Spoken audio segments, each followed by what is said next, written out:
How to merge two Canva projects. So let's get started with the tutorial.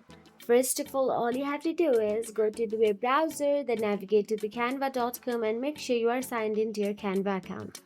Now here open the first Canva design.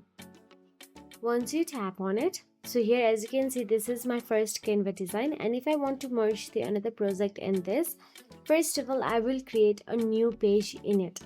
So now in order to create a new page, you can simply see there is an add page option right below the project I have.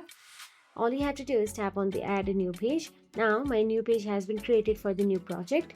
Now let's go to the design and choose one according to our preferences, and that is it.